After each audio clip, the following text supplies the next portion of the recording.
ನಮಸ್ಕಾರ ಗೆಳೆಯರೇ, ಎಲ್ರಿಗೂ ಮತ್ತೊಮ್ಮೆ UK English grammar and vocabulary ಕ್ಲಾಸಸ್ಗೆ ಸ್ವಾಗತ, ಸುಸ್ವಾಗತ. ನಾವು ಕಳೆದ ವಿಡಿಯೋಗಳಲ್ಲಿ ಏನು ಮಾಡಿದ್ವಿಪ್ಪ ಅಂದರೆ ಪ್ರಿಪೋಸಿಷನ್ಗಳ ಬಗ್ಗೆ ಚರ್ಚೆ ಮಾಡಿದ್ವಿ. ಪ್ರಿಪೋಸಿಷನ್ಗಳಲ್ಲಿ ಮೋಸ್ಟ್ ಇಂಪಾರ್ಟೆಂಟ್, ಹೆಚ್ಚಾಗಿ ಸಮಸ್ಯೆ ಆಗ್ತಕ್ಕಂಥ ಪ್ರಿಪೋಸಿಷನ್ಗಳು ಯಾವುವು? ಇನ್ನ, ಆಣ, ಆ್ಯಟ್ ಅಂತಕ್ಕಂಥವುಗಳ ಬಗ್ಗೆ ಚರ್ಚೆ ಮಾಡಿದ್ವಿ. ಆ ವಿಡಿಯೋದಲ್ಲಿ ಏನೇ ಹೇಳಿದ್ದೆ ನಾನು, ಏನಪ್ಪ ಅಂದರೆ ಮುಂಬರ್ತಕ್ಕಂಥ ವಿಡಿಯೋಗಳಲ್ಲಿ ಬೇರೆ ಬೇರೆ ಉಪಸರ್ಗವ್ಯಯಗಳು ಅಂದರೆ ಪ್ರಿಪೋಸಿಷನ್ಗಳ ಬಗ್ಗೆ ಚರ್ಚೆ ಮಾಡೋಣ ಅಂತ ಹೇಳಿದ್ದೆ. ನಾನು ಇವತ್ತು ಎರಡು ವೆರಿ ಇಂಪಾರ್ಟೆಂಟ್ ಉಪಸರ್ಗವ್ಯಯಗಳನ್ನ ತೆಗೆದುಕೊಂಡು ಬಂದಿದ್ದೀನಿ. ಅವು ಯಾವ್ಯಾವಪ್ಪ ಅಂದರೆ, ಒಂದು ಆನ್ ಟು, ಇನ್ನೊಂದು into. Where to use onto and into. ಇಲ್ಲಿ ಯಾವುಗಳನ್ನು ಅಂದರೆ ಆನ್ ಟು ಎಲ್ಲಿ ಬಳಸಬೇಕು, ಇನ್ ಟು ಎಲ್ಲಿ ಬಳಸಬೇಕು ಅಂತಕ್ಕಂಥದ್ರ ಬಗ್ಗೆ ನಾವು ಇವತ್ತು ಡಿಸ್ಕಷನ್ ಮಾಡ್ತಾ ಹೋಗೋಣ. ಆಲ್ರೆಡಿ ನಮಗೆ ಆನ್ ಎಲ್ಲಿ ಬಳಸಬೇಕು, ಇನ್ ಎಲ್ಲಿ ಬಳಸಬೇಕು ಅನ್ನೋದು ಗೊತ್ತೈತಿ. ಅದು ನಿಮಗೆ ಕನ್ಫ್ಯೂಷನ್ ಆದರೆ ನಮ್ಮ ಕಳೆದ ವಿಡಿಯೋವನ್ನು ತೆಗೆದು ನೋಡಿರಿ. ಅದರೊಳಗೆ ಇನ್ ಎಲ್ಲಿ ಬಳಸಬೇಕು, ಆನ್ ಎಲ್ಲಿ ಬಳಸಬೇಕು ಅಂತೇಳಿ ನಾವೇನು ಮಾಡಿಪ್ಪ ಅಂದರೆ ಡೀಟೇಲ್ ಆಗಿ ಹೇಳಿದ್ವಿ, ಹೌದಾ? ಇನ್ನು ನೇರವಾಗಿ ವಿಷಯಕ್ಕೆ ಬರೋಣ. ಒಂದೇದು ಆನ್ ಟು. ಆನ್ ಟು ಎಲ್ಲೆಲ್ಲಿ ಬಳಸಬೇಕು ಅಂದಾಗ ಆನನ್ನು ನೆನಪಿಸ್ಕೊಳ್ಳಿ. ಆನ್ ಎಲ್ಲಿ ಬಳಸ್ತೀವಿ ನಾವು? ಸರ್ಫೇಸ್ಗಳ ಮೇಲೆ ಬಳಸ್ತೀವಿ. ಸರ್ಫೇಸ್ ಅಂದರೆ ಏನು? ಮೇಲ್ಮೈ ಮೇಲೆ, ಹೌದಾ? ಮೇಲ್ಮೈ ಮೇಲೆ ಬಳಸ್ತೀವಿ. ಮೇಲ್ಮೈ ಮೇಲೆ ಬಳಸ್ತಿರ್ತಕ್ಕಂಥ ಆನನ್ನು ಆನ್ ಟು ಅಂದಾಗ, ಆನ್ ಟು ಯಾವಾಗ ಬಳಸಬೇಕು? ಆನ್ ಇದ್ದಿದ್ದು ಆನ್ ಟು ಆಗೈತೆ. ಆನ್ ಟು ಯಾವಾಗ ಬಳಸಬೇಕು ಅಂದಾಗ ಸರ್ಫೇಸ್ ಮೇಲೆ ಮೂಮೆಂಟ್ ಇದ್ದಾಗ. ನೋಡ್ರಿ, ಮೂಮೆಂಟ್ ಆನ್ ಎ ಸರ್ಫೇಸ್ ಅಂದರೆ ಮೇಲ್ಮೈ ಮೇಲೆ ಏನಿರಬೇಕು? ಚಲನೆ ಇರಬೇಕು, ಅಥವಾ ವಸ್ತು ಸ್ಥಿತಿ ಏನಿರಬಾರ್ದು ಅಂತಾರೆ, ಸ್ಥಿತವಾಗಿರಬಾರ್ದು, ಸ್ಥಿರವಾಗಿರಬಾರ್ದು, ಮೂಮೆಂಟ್ ಇರಬೇಕು. ಮೇಲ್ಮೈ ಮೇಲೆ ಇರತಕ್ಕಂಥ ಚಲನೆಯನ್ನು ಹೇಳುವಾಗ, ಮೇಲ್ಮೈ ಮೇಲಿನ ಚಲನೆ. ಮೇಲ್ಮೈ ಮೇಲಿನ ಚಲನೆ ಅಂದಾಗ ಹೆಂಗ್ರಿ? ಫಾರ್ ಎಕ್ಸಾಂಪಲ್, ಒಂದು ಸಣ್ಣ ಎಕ್ಸಾಂಪಲ್ ಕೊಡ್ತೀನಿ ನಾನು ನಿಮ್ಗೀಗ. ಒಂದು ಬೆಕ್ಕದ ಎಲ್ಲಿದಪ್ಪ? ಅಟ್ಟದ ಮ್ಯಾಗದ. ಅಟ್ಟದ ಮ್ಯಾಗಿಂದ ಅದೇನು ಮಾಡಕತ್ತೈತಿ? ಗೋಡೆ ಮೇಲೆ ಅಥವಾ ಟೇಬಲ್ ಮೇಲೆ ಜಿಗ್ಯಾಕತ್ತ ಹೇಳುವಾಗ ಬಳಸ್ತೀವಿ. ಅಥವಾ ವ್ಯಕ್ತಿ ಅದಾನ, ಅವ ಮ್ಯಾಗ ಹತ್ತಾಕತ್ತಾನ. ಎಲ್ಲಿ ಹತ್ತಾಕತ್ತಾನ? ನಿಮ್ಮ ಮನೆಯ ರೂಫ್ ಮೇಲೆ ಹತ್ತಾಕತ್ತಾನಪ್ಪ ಅಂತಾರೆ, ಅಲ್ಲಿಯೂ ಕೂಡ ನಾವು ಏನನ್ನ ಬಳಸ್ತೀವಿ? ಆನ್ ಟು ಅನ್ನು ಬಳಸ್ತೀವಿ. ಉದಾಹರಣೆಗೆ, he is climbing on to the roof.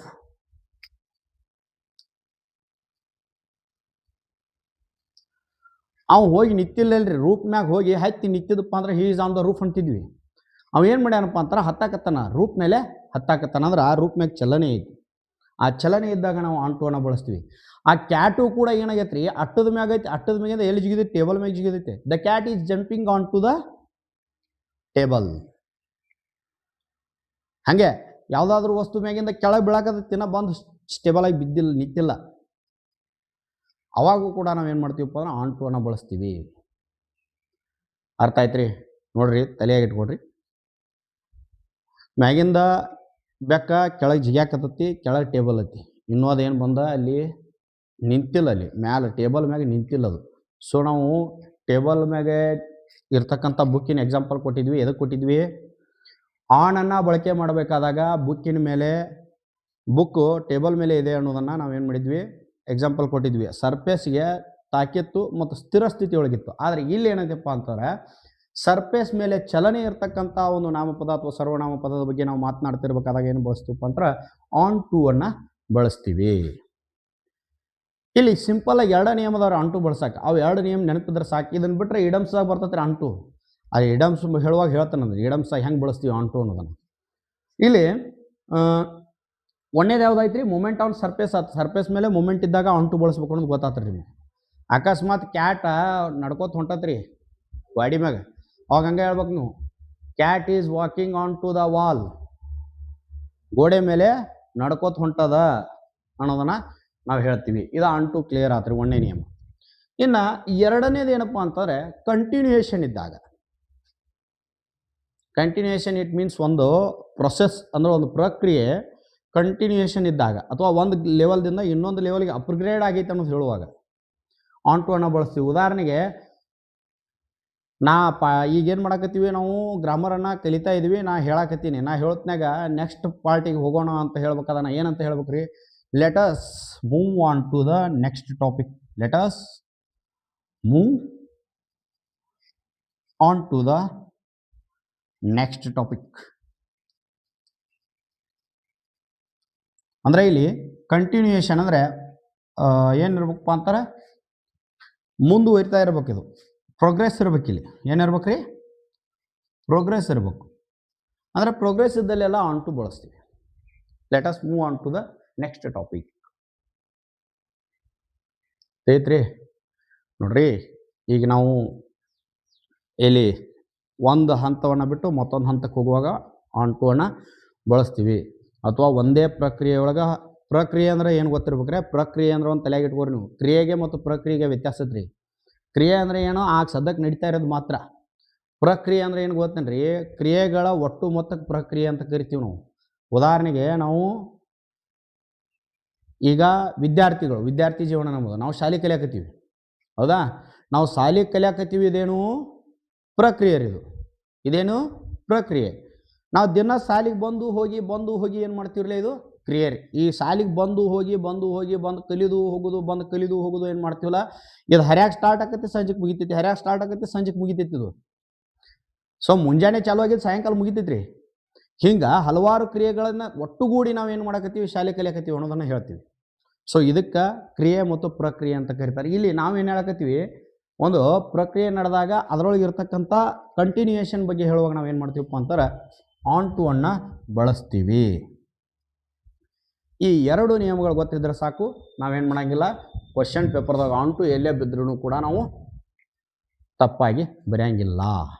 So ಒಂದು ತಲೆಯಾಗಿರಲಿ ದೋಸ್ತುಗಳ್ರೆ. ಇಲ್ಲಿ ಹೆಂಗೈತಪ್ಪ ಅಂತಂದ್ರೆ, ಪ್ರಿಪೋಸಿಷನ್ ಒಳಗೆ ಒಂದು ಡ್ಯಾಶ್ ಬಿಟ್ಟು ಕೆಳಗೆ ಪ್ರಿಪೋಸಿಷನ್ ಕೊಡ್ತಾನೆ. ಎಲ್ಲ ಪ್ರಿಪೋಸಿಷನ್ ಅದಕ್ಕೆ ಹೊಂದ್ತಾವ ಅನ್ನೋಂಗೆ ಕಾಣ್ತಾವ್ರಿ. ಆದ್ರೆ ನಿಯಮಗಳು ಗೊತ್ತಿದ್ದಾಗ ಮಾತ್ರ ನಾವು ಕರೆಕ್ಟ್ ಹಾಕ್ತೀವಿ.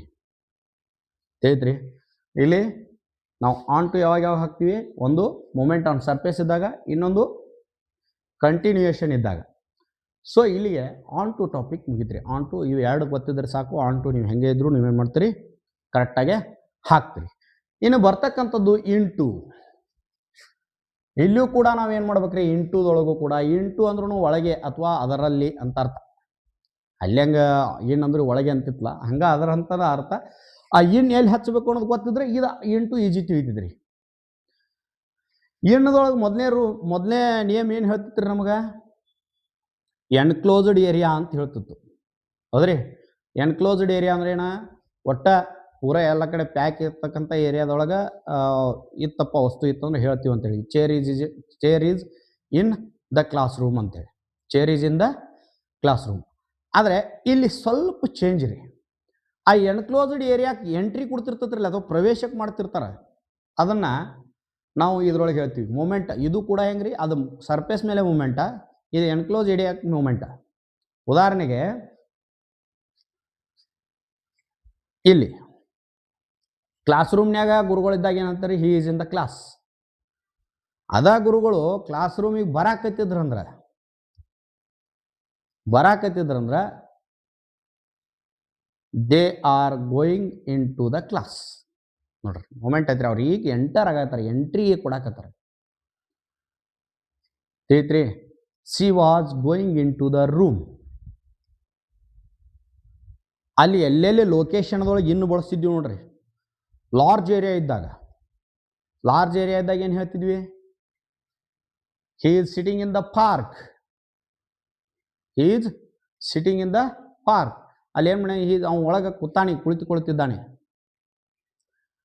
ಅಲ್ಲೇ ಅವ್ನು ಎಂಟ್ರಿ ಕೊಡಕತ್ತಿದ್ದಾನೆ. She is going in to the park. ಅವ ಅಲ್ಲೇನು ಮಾಡಕತ್ತಾನ, ಹೊಂಟಾನ. ಇಷ್ಟ ವ್ಯತ್ಯಾಸ. ಅದಕ್ಕೆ ಇಷ್ಟ ವ್ಯತ್ಯಾಸ ಸಿಂಪಲ್ ಆಗಿ ತಿಳ್ಕೊಂಡ್ಬಿಡ್ಬೇಕ್ರಿ. ಇದು ಮೂಮೆಂಟ್ ಇರ್ತದ, ಅಲ್ಲಿ ಮೂಮೆಂಟ್ ಇರಂಗಿಲ್ಲ. ಐತ್ರಿ?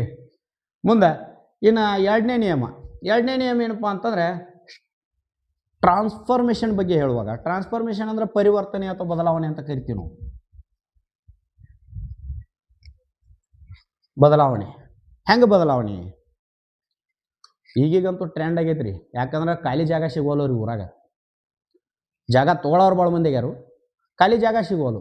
ಅದಕ್ಕೆ ಏನು ಮಾಡಕತ್ತೈತಿ, ಮಂದಿ ಕಟ್ಟಿದ ಮಣಿಗಳು ತೊಗೊಳತ್ರಿ. ಆ ಕಟ್ಟಿದ ಮಣಿಗಳು ತೊಗೊಂಡು ಏನು ಮಾಡ್ತಾರಪ್ಪ ಅಂದ್ರೆ ರಿನೋವೇಷನ್ ಮಾಡ್ತಾರೆ. ರಿನೋವೇಷನ್ ಅಂದ್ರೆ ಹೊಸದಾಗಿ ತಮಗೆ ಹೆಂಗೆ ಬೇಕಲ್ಲ ಹಂಗೆ ರೆಡಿ ಮಾಡ್ಕೊತಾರೆ. ಹೌದ್ರಿ? ಒಂದು ಯಾವುದೋ ಖಾಲಿ ಗೋಡೌನ್ ತೊಗೊಂಡ್ರಿ, ಅದನ್ನ ಅಪಾರ್ಟ್ಮೆಂಟ್ ಮಾಡ್ಯಾರಿ. ಅದನ್ನ ಹೇಳ್ಬೇಕಾದ್ರೆ ಹೆಂಗೆ ಹೇಳ್ತೀರಿ? We renovated the house. We renovated the house into a new apartment. We renovated the house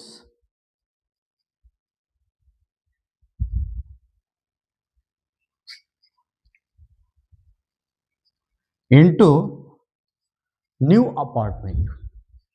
ಆ ಹೌಸನ್ನು ನಾವೇನು ಮಾಡಿದ್ವಿ, ಮತ್ತೆ ಅದನ್ನ ಹೆಂಗೆ ಎಕ್ಸ್ಚೇಂಜ್ ಮಾಡಿಫೈ ಹೆಂಗೆ ಮಾಡೀವಿ, ಹೊಸ ಅಪಾರ್ಟ್ಮೆಂಟ್ ಟೈಪ್ ಮಾಡಿಫೈ ಮಾಡೀವಿ.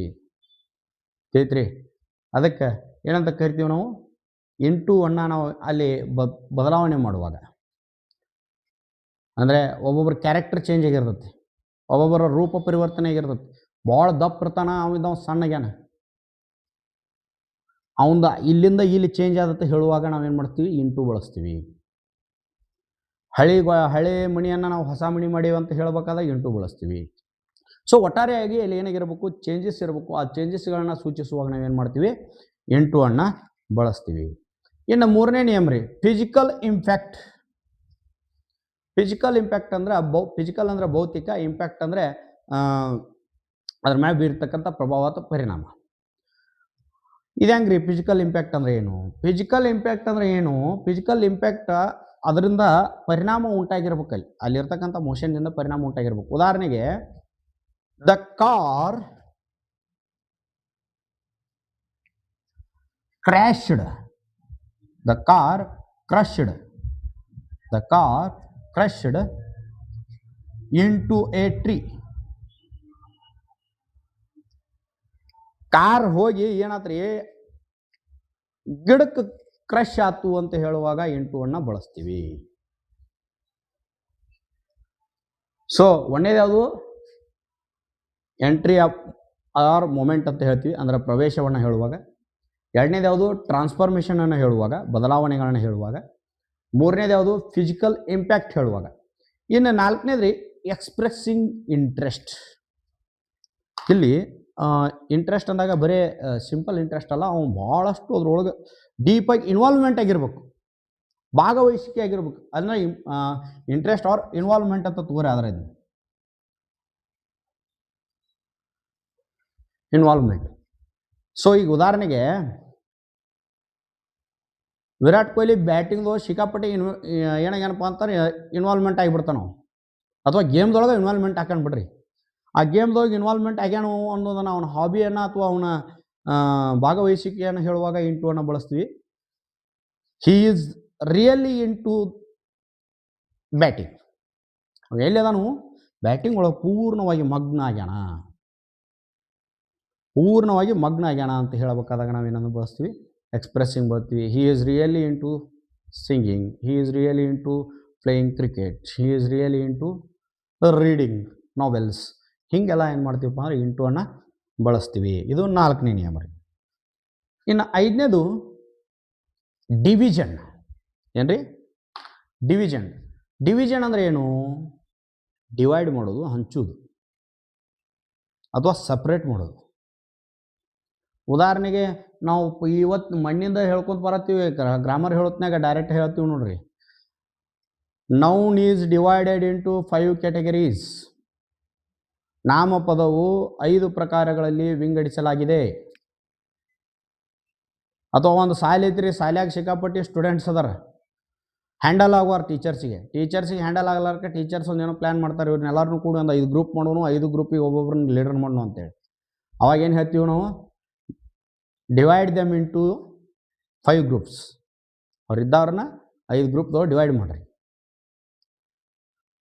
ಎಲ್ಲೆಲ್ಲಿ ಡಿವಿಷನ್ ಆಗಲಿ ಅದು ಸಪ್ರೇಷನ್ ಆಗಲಿ ಅಲ್ಲಿ ಏನು ಬರ್ತೈತೆ ರೀ, ಇಂಟು ಬರ್ತೈತಿ ನೋಡ್ರಿ. ಮತ್ತೊಮ್ಮೆ ಎಲ್ಲ ರಿಕಾಲ್ ಮಾಡ್ತೀನಿ. ಆನ್ ಟು ಅನ್ನು ಎಲ್ಲೆಲ್ಲಿ ಬಳಸ್ತೀವಿ? ಒಂದು ಮೂಮೆಂಟ್ ಇರ್ಬೇಕು ಸರ್ಫೇಸ್ ಮೇಲೆ, ಅಂದರೆ ಮೇಲ್ಮೈ ಮೇಲೆ ಮೂಮೆಂಟ್ ಇದ್ದಾಗ ಆನ್ ಟು ಅನ್ನು ಬಳಸ್ತೀವಿ. ಎರಡನೇದು ಕಂಟಿನ್ಯೂಯೇಷನ್ ಇದ್ದಾಗ ಆನ್ ಟು ಬಳಸ್ತೀವಿ. ಇವು 2 ನಿಯಮ ಆನ್ ಟುಗೆ ಸಂಬಂಧಪಟ್ಟದ್ದು. ಇನ್ನು ಟು ಇದ್ದಾಗ ಒಂದು 5 ನಿಯಮಗಳನ್ನ ನೆನಪಿರಬೇಕು. ಒಂದೇದು ಪ್ರವೇಶವನ್ನು ಹೇಳುವಾಗ, ಒಂದು ಎನ್ಕ್ಲೋಸ್ಡ್ ಏರಿಯಾಗೆ ಪ್ರವೇಶವನ್ನು ಮಾಡ್ತಿರ್ತಾರೆ ಅಥವಾ ಇನ್ನೊಂದು ಲೊಕೇಶನ್ ಒಳಗಡೆ ಪ್ರವೇಶ ಮಾಡ್ತಿರ್ತಾರೆ. ಆ ಲೊಕೇಶನ್ ಒಳಗೆ ಪ್ರವೇಶ ಮಾಡುವಾಗ ಏನು ಮಾಡ್ತೀವಪ್ಪ ಅಂತ ನಾವು ಇಂಟು ಅನ್ನೋದನ್ನು ಹೇಳ್ತೀವಿ. ಎರಡನೇದು ಟ್ರಾನ್ಸ್ಫಾರ್ಮೇಷನ್, ಬದಲಾವಣೆಯನ್ನು ಸೂಚಿಸುವಾಗ ಇಂಟು ಅನ್ನು ಬಳಸ್ತೀವಿ. ಮೂರನೇದು ಫಿಸಿಕಲ್ ಇಂಪ್ಯಾಕ್ಟ್ ಅಂದರೆ ಭೌತಿಕ ಪರಿಣಾಮವನ್ನು ಹೇಳುವಾಗ ಇಂಟು ಅನ್ನು ಬಳಸ್ತೀವಿ. ನಾಲ್ಕನೇದು ಎಕ್ಸ್ಪ್ರೆಸ್ಸಿಂಗ್ ಇಂಟ್ರೆಸ್ಟ್ ಆರ್ ಇನ್ವಾಲ್ವ್ಮೆಂಟ್, ಅತಿಯಾದಂಥ ಒಂದು ಭಾಗವಹಿಸುವಿಕೆ ಅಥವಾ ಹಾಬಿಯನ್ನು ಎಕ್ಸ್ಪ್ರೆಸ್ ಮಾಡುವಾಗ ಏನು ಮಾಡ್ತೀವಿ, ಇಂಟು ಬಳಸ್ತೀವಿ.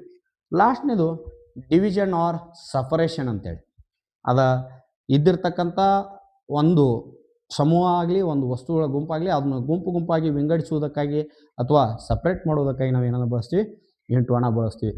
ಗೆಳೆಯರೆ, ಹೀಗೆ ಒಂದೊಂದಾಗೆ ತಿಳ್ಕೊಳ್ತಾ ಹೋದಿವಪ್ಪ ಅಂತಂದ್ರೆ ಪ್ರಿಪೋಸಿಷನ್ಗಳು ತಿಳಿತಾವೆ. ಒಟ್ಟಾರೆಯಾಗಿ ಹೇಳಿ ಬರೆಯಕ್ಕೆ ಹೋದಿವಪ್ಪ ಅಂದ್ರೆ ನಮಗೆ ಭಾಳ ಸಮಸ್ಯೆ ಆಗ್ತದೆ ರೀ. ಹಾಗೆ ಇದು ಇವತ್ತಿನ ಇವೆರಡು ಇಂಟು ಮತ್ತು ಆಂಟು. ಮುಂದಿನ ವಿಡಿಯೋದೊಳಗೆ ನಾವು ಏನು ಮಾಡ್ತೀವಪ್ಪ ಅಂತಾರೆ, ಅಬವ, ಓವರ, ಅಕ್ರಾಸ, ಥ್ರೋ ಮತ್ತು ವಿತ್, ಈ 5 ಪ್ರಿಪೋಸಿಷನ್ಗಳ ಬಗ್ಗೆ ತಿಳಿದುಕೊಳ್ಳೋಣ. ಸುಮಾರು 20 ದಿನಗಳಲ್ಲಿ ಬಹಳಷ್ಟು ಜನ ನಮಗೆ ಬೆಂಬಲವನ್ನು ನೀಡಿದ್ದೀರಿ. ಹಾಗೆ ಏನು ಮಾಡಕತ್ತೀರಪ್ಪ ಅಂದ್ರೆ ಎಲ್ಲರೂ ವಿಡಿಯೋಗಳನ್ನ ನೋಡ್ತಾ ಇದ್ದೀರಿ. ನಿಮ್ಮ ಪ್ರೀತಿ, ಸಹಕಾರ, ಬೆಂಬಲ ನನ್ನ ಜೊತೆ ಹೀಗೆ ಇರಲಿ ಅಂತ ಹೇಳ್ತಾ ಇವತ್ತಿನ ಈ ಒಂದು ಟಾಪಿಕನ್ನು ಇಲ್ಲಿಗೆ ಮುಗಿಸ್ತಾ ಇದ್ದೀವಿ. ಮುಂದಿನ ವಿಡಿಯೋದವರೆಗೆ ಕಾಯ್ತಾ ಇರಿ. ಹಾಗೆ ಹೋಗುವಾಗ ಲೈಕ್ ಮಾಡೋದು ಮರಿಬೇಡ್ರಿ, ಸಬ್ಸ್ಕ್ರೈಬ್ ಮಾಡೋದು ಮರಿಬೇಡ್ರಿ. ಹಾಗೆ ನಿಮ್ಮ ಗೆಳೆಯರಿಗೂ ಕೂಡ ಹೇಳೋದು ಮರಿಬೇಡ್ರಿ ಅಂತ ಹೇಳ್ತಾ ಇವತ್ತಿನ ವಿಡಿಯೋವನ್ನು ಇಲ್ಲೇ ಮುಗಿಸ್ತಾ ಇದ್ದೀನಿ. ಮುಂದಿನ ವಿಡಿಯೋದಲ್ಲಿ ಭೇಟಿಯಾಗೋಣ. ಅಲ್ಲಿವರೆಗೆ ಎಲ್ರಿಗೂ ಗುಡ್ ಬೈ.